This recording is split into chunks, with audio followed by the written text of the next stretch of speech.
Hi, thanks for joining us. This is our monthly wellness newsletter, virtual newsletter, you could call it. And this month is Heart Health Month. And so that's what we're focusing on, and that's what we want to give you some more information about. And Dr. Todd, you've told us for years about the Cato Study, and I know it was really impactful when I first heard it. So would you mind sharing more information about that with everybody else? Be glad to. The Kado Study, and it's not, those of you who know the old Peter Sellers comedy of the Pink Panthers, not Kato, but the Kado Study, published in the Journal of the American Geriatric Society.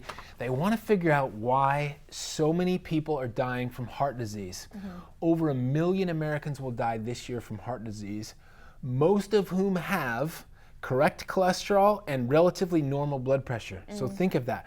We've been taught to believe that cholesterol and lowering blood pressure is going to save our hearts.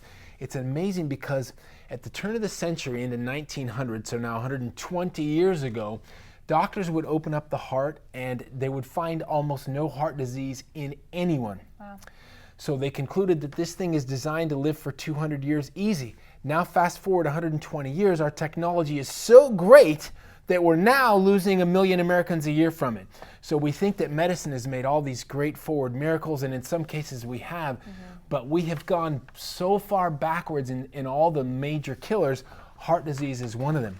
And we've been taught to believe that cholesterol-lowering medication, Lipitor, it's the #1 profit drug in the history of mankind. And that, along with other statin drugs that so many Americans are taking. I read a study recently. The FDA publishes something called the NNT, or the number needed to treat. The number of people who need to take cholesterol-lowering drugs in order for one person to be benefited is over 220 people. In other words, if you line up 220 people and all of them are taking Lipitor, which we know is very toxic, causes rhabdomyolysis and all these other major health problems, you need 220 people lined up for one person to benefit from that. So we cannot put our faith in chemicals. Americans always think it's something we swallow.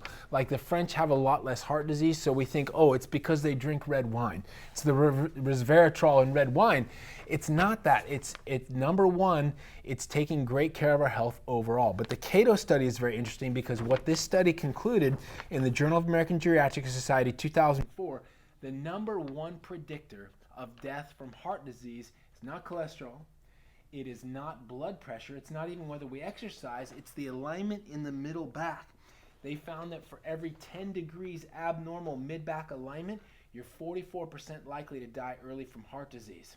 So why is this not all over the 6 o'clock news? Because there's not millions of dollars in correcting your posture, okay? There's reasonable fees in correcting your posture, but the first thing you got to do is take good care of your spine, because your spine is what brings life to your heart. So do all your spinal posture exercises. If you don't know what those are, come and see us and we'll show you. And do exercise because the heart needs movement too. Super, super important. Also, eat super heart healthy foods. We're going to be serving heart healthy foods at our fiesta today. So we're thankful for you guys. We hope this is helpful about your heart. Eat right, exercise, and take care of your posture. Those are the 3 things we need to do to take care of our health. So we hope this newsletter has been useful for you. Go out and be a blessing and share this with somebody that you love.